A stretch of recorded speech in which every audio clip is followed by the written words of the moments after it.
Right, so who decided to start this war? Babylon versus Persis.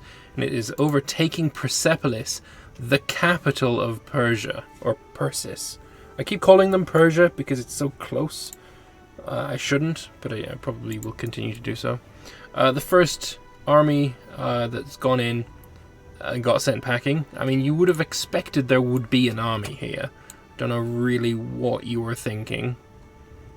But everything here is... The forts are pretty well placed. Mountain fort, hill fort. You would be able... If you take the hill fort, you can ignore this one. So you take this, then you take obviously Persepolis, which is a farmland. That's no problem at all. Then you wouldn't be able to go here immediately. You might need to go for Herat, which is also a plains. But then you can surround this fort with armies while you siege it with a very weak army. So the mountain fort is actually not so useful. Probably Guyum would have been a better place. Yeah, probably Guyum would have been a little better. This mountain.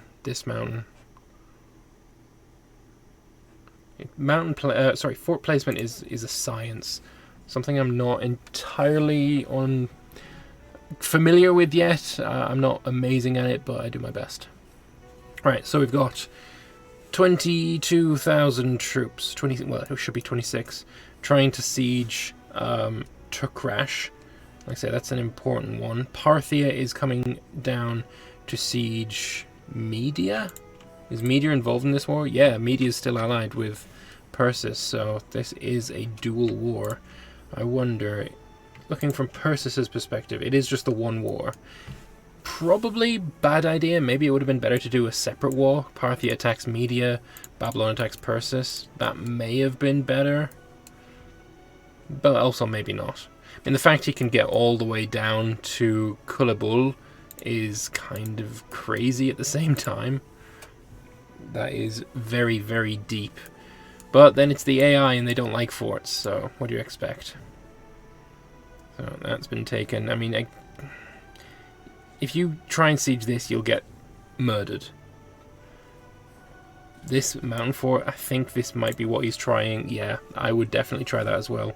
This army is pure cavalry and you're going in with a balanced force. So I don't really rate your chances. I think probably your better bet would be to wait until he runs out of food, which will happen super quickly. If you waited 3 months, he would start losing troops. They're just drinking food. I mean, you saw when I opened this, it just tanked. There's 54 food. It uses 10 a month. It's a really foolish move to attack him now, especially when you've got so little martial ability. You're going to get crushed.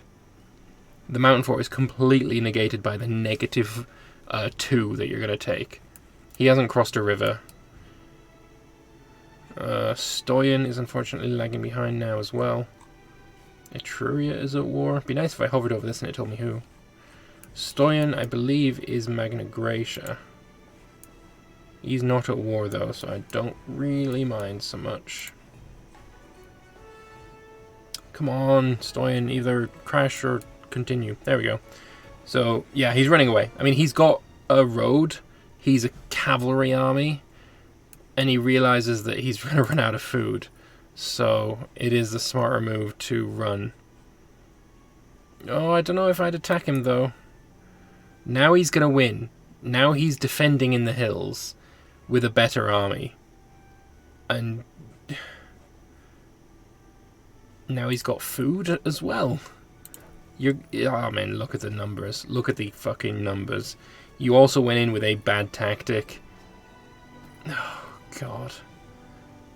7,500 of the limited amount of troops you have just been murdered.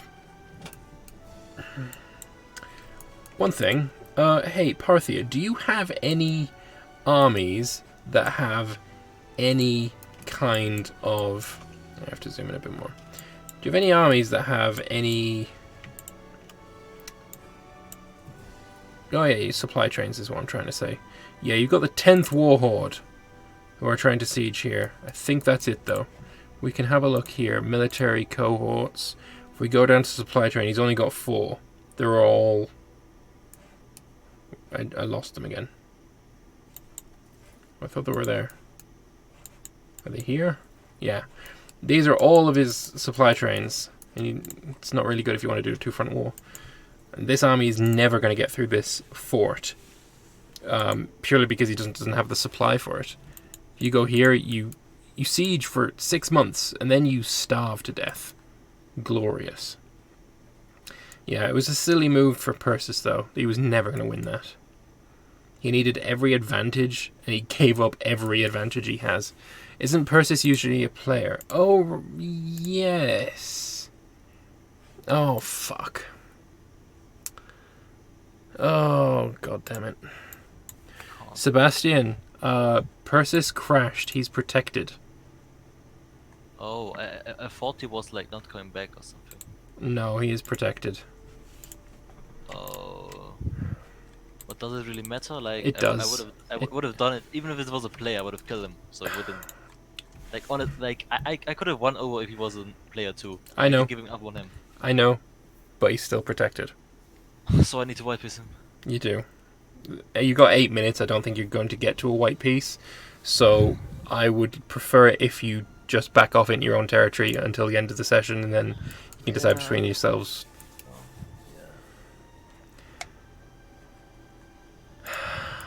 Sorry, but yeah.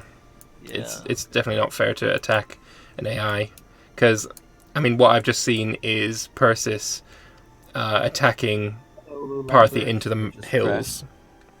You just crashed? Yeah. If you are not going to be able to leave the game again, it'll be the second game in a row that the end of the game is decided by you crashing.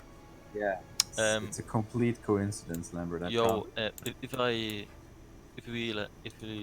ask the Persis player, he like if he's coming back, and who's pausing?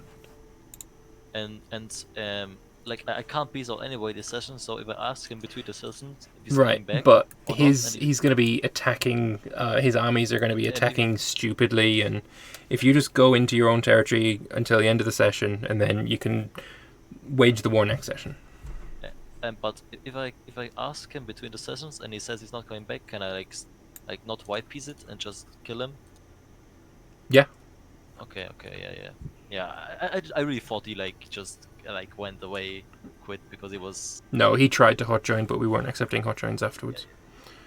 Like yeah. I know it sucks for you. You have plans and then hot joins ruin them, or people being protected ruins them. I know, I understand that, but at the same time, it's not fair on him either. I really wanted just to slave trade it a little bit, not really. That's big of a deal. It's okay. Right. Well, you can fight it next session. Yeah. All right.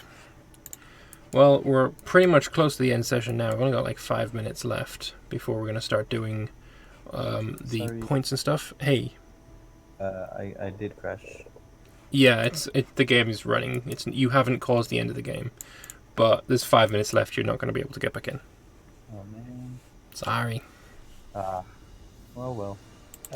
You weren't at war, were you? No, you're okay. I'm not at war. I'm just raiding. Maybe your AI is going to continue raiding. They do like to do that sometimes. I hope they do. Well, have a good 5 minutes of play, and see you next time. See you next time, mate. So, hang on. Who is the player part of this player war? Oh, Madra. Okay. See... This I'm okay with them continuing because it is player versus player.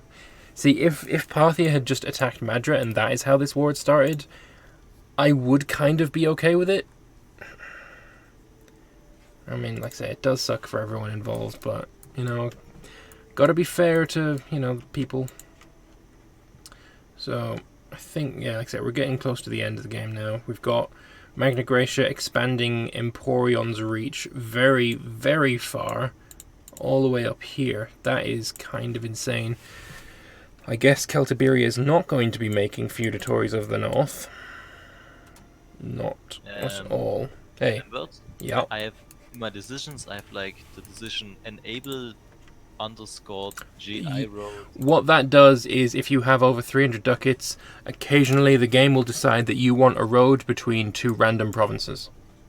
Oh, Yeah, I wouldn't. see. Okay, okay. He's talking about this one here. What that does, yeah, like I said, it creates random roads between two provinces. You end up with spaghetti everywhere, and it costs you money, so you don't want it. But it was added by the Glavius AI mod, so I guess eventually it is probably better, but still no one really wants it, so fuck it. So yeah, Persis is going to take this back. I would be fine with him defending his own land, so like sitting in Seraz, but he's probably not going to get through the fort before the end of the session, so it doesn't matter so much. Right. Who else is at war that we can look at until the end of the game? Ancona, who are you at war with? Obviously it's going to be Etruria's war. He is going to war with the Cisalpine Gauls, or I guess just the Alpine Gauls. It's not Cis or Transalpine, it's just the Alpine Gauls. Is this... yeah, it looks like it's a war Hibernia declared. And they're like sharing the spoils between the two of them. I wonder who's going to get what though. It looks like this is occupied by Etruria. Is it going to be this as the border? And this part is Etrurian? It looks... yeah, this is already Etrurian, so I imagine that's going to be the case. Verunia should probably go to Etruria, though. Maybe that's going to be a sale later on. Oh, hi... wow, 875 pops. That is very impressive. He went from this to all of this. And the hilarious part is he pieced out. Oh, this barbarian, this fucking barbarian actually managed it. And he's absolutely ravaged Ireland. That's crazy. So yeah, he's managed it. He's taken an absolute shit ton of pops. I'm actually going to check it out, see what he would actually have got. So Jake there, he started with 29 pops. He now has 875, which is a gain of 2,917%. Now, is it any wonder that we don't give points to players the first session they come back? Because they can do things like this. That's a full annexation. Hibernia is literally no longer existent. Pictonia, though, taking this land, that's quite interesting. I wasn't expecting that.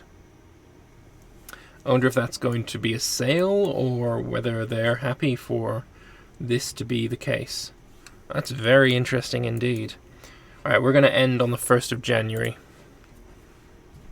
The gender fluid Gauls, neither cis nor transalpine. Yep, that works for me. Alright, 1st of January, now we're paused. I will be right back with the culmination of the session, with all the points sorted out, you know, pops calculated, points calculated, all that kind of shit, so I'll be right back. Alright, so end of session time.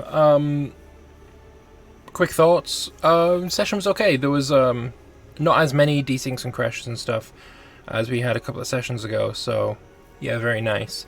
Still, there's more than I would like, which is probably never going to change. One is more than I would like.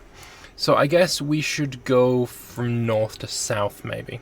So let's start with Hibernia. He started with Uzdia down here in the bottom of Ireland, and he managed to conquer all of Ireland and all of Hibernia very, very quickly. It's got to be said.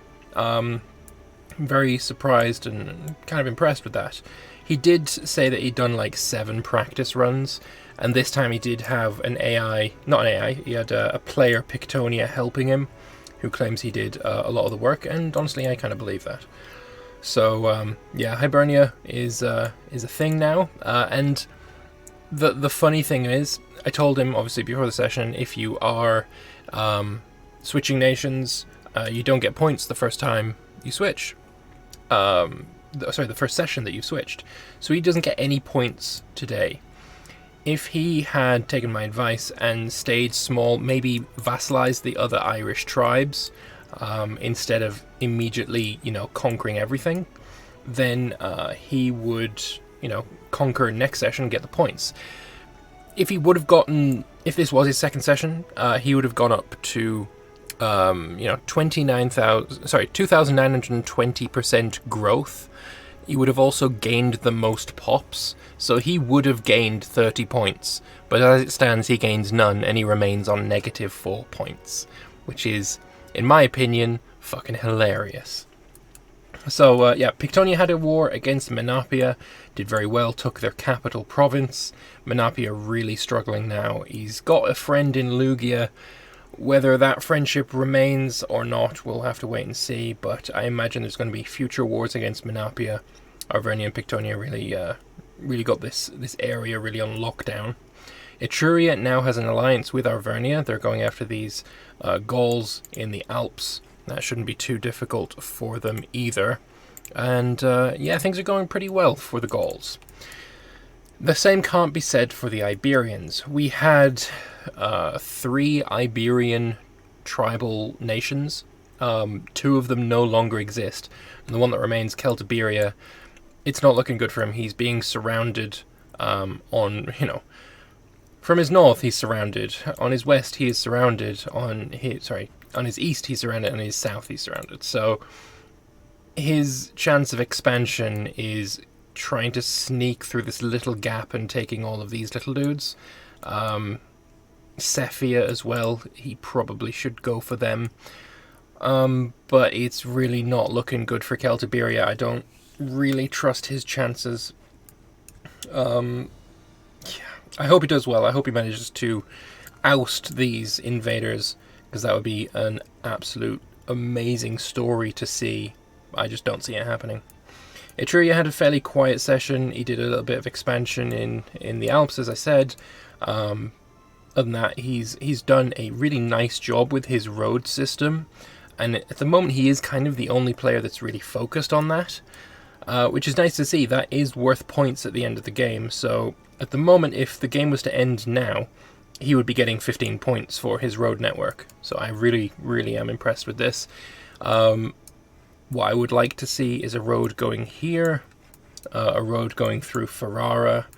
But other than that, it looks like every city is connected. I don't see any that are missing. So yeah, fantastic job on that. Maybe a road just going through these mountains up here. Depends if he wants to really, make this area civilized or not. But yeah, he's done a really good job.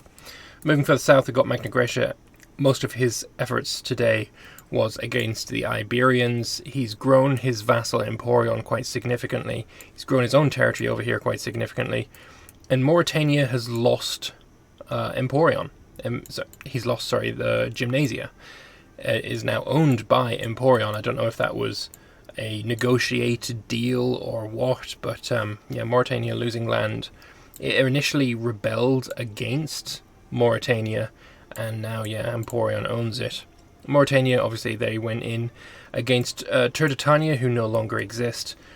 He finally took this province in the south. He took some more provinces around here as well, so it took him a long time, but he has finally managed to do something in Iberia. Unfortunately, by this time, he is joined by Numidia, Magna Graecia, and Emporion, so he's not going to get the full annexation of the entire subcontinent by himself, which is, I assume, what he'd wanted.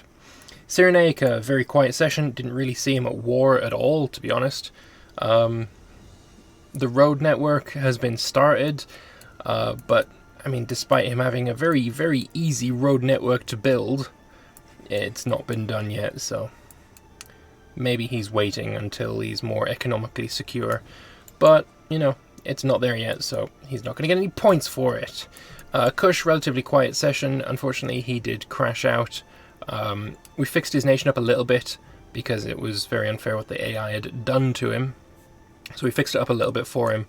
And it's not terrible. Be nice if he could colonize these 3 provinces here. These are uncolonizable, so this is always going to be like this, unfortunately. This he could colonize as well, but yeah, Kush doing pretty good. Not bad at all. Up to Egypt, he took out Decapolis, took out a little bit more of Lichian. It'd be nice if he was, going to be really aggressive and take a lot of Lichian. I'd like to see that. It'd be really bad for his tech, but probably good for his economy. So maybe that's going to come, or maybe a war against Babylon, one of the two. We talked about Macedon briefly. No, we didn't. Macedon, very quiet session, didn't do much of anything. Took out some of the tribes in the north. Other than that, not much to talk about. We forgot to talk about Lugia. Again, just some quiet session, taking out some AI. Not much else there to talk about. Pisuria managed to colonize this area, or conquer, I guess, because this, I think, used to be Getia. So he's, grown a bit here. He did quite well. Thrace, they finished their war with Iberia. Pontus grew, Thrace grew a little bit of a tentacle, and now he is touching Babylon. I think there's probably going to be some kind of conflict here in the not too distant future. I hope so, because it'd be quite fun to see, this big block of allies fighting against Babylon, Iberia, Parthia. I think that'd be a lot of fun to see. So hopefully that does occur. Speaking of Babylon, they attacked Persis. They took some land. They also attacked him right at the end of the session, but Persis was protected by that point. So the war is still going on. They can continue in next session. Parthia took out a bunch of Media. They're back at war with Media again. They're going to be able to probably full annex them this time. So yeah, Parthia just doing okay.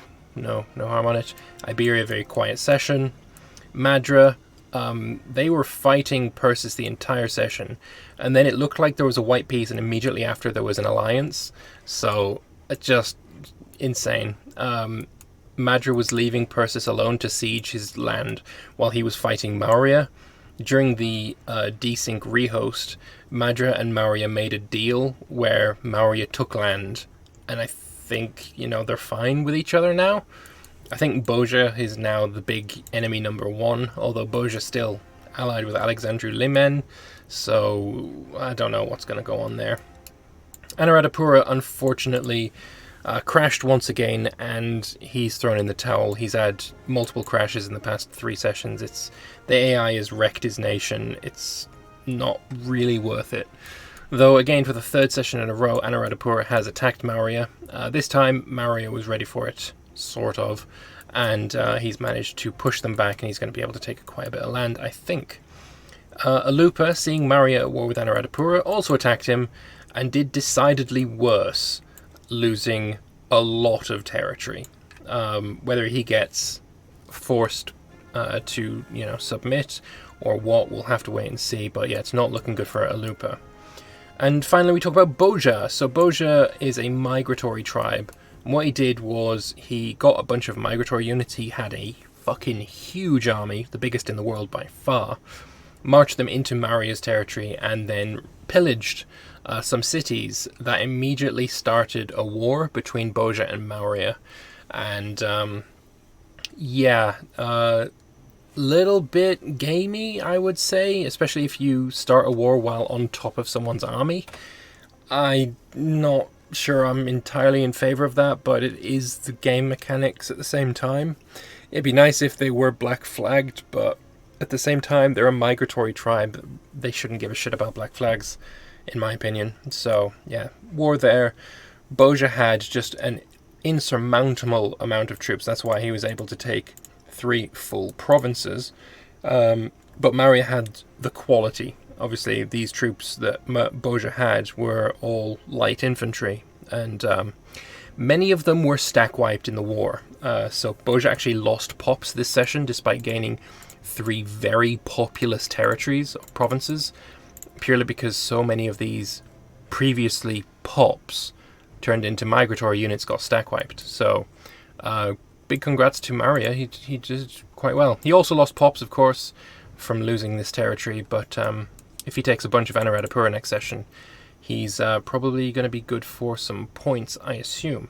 So, with all that said, let's have a look at the situation for the points. We see in first place we have Babylon.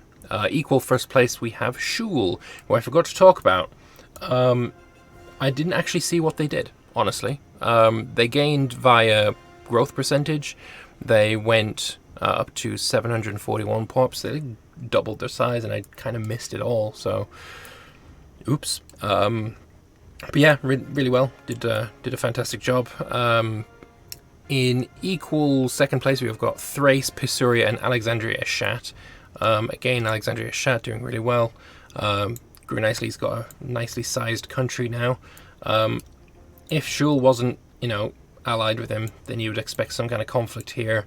If either one of these full annexes the other, that would be a really quite powerful country. But yeah, that's not the case. And then Pasuria, we talked about him already. He colonized and conquered a bunch of the northern Zalmoxians, so doing quite well there. Then we have Parthia, who again we conquered a bunch of Media's territory, so that's how he got his points. Macedon, again we talked about, he attacked some of the tribal lands in the north. That's how he got his points. Then we have Lugia, again bit of conquering here, probably a bit of conquering over here, did quite well. And then finally we have Menapia, who gained points, and I don't really know how. I guess he did lose his capital region, but there was a bunch of AI in the south that he's managed to conquer, so that's how he's gained his points. So yeah, that's how the points fall, and as you can see here, hilariously, if you go by growth and by growth percentage, Jake would have been in first place, but he gets neither, so sucks to be him. Anyway, thank you all very much for watching. That's the end of the session. Yeah, it was a pretty good one. I can't complain. I quite enjoyed it. Player wars pretty much throughout. What I'm expecting or hoping for next session is a war between this block of allies and Babylon's block of allies, and also between this block of allies and the Greek, or I guess the Western Med block of allies. That would be quite fun as well. I'm also expecting another Pictonia Hibernia versus Menapia war, and probably some more wars in India as well. It's been a quite good session for India. I spent a lot more time looking there than I have done in previous sessions, purely just because there was more happening, and that's always nice. So hopefully that continues, and India remains an interesting place to see. Anyway, thank you all very much for watching. I hope you've enjoyed this session and this episode. If you want to continue watching more of this, and if you want to watch it live especially, then I stream this every Sunday on dlive.tv/Lambert2191. So if you want to head over there and follow me and all that good shit, that would be pretty cool too. Thank you all very much for watching, and I'll see you next time. Bye bye.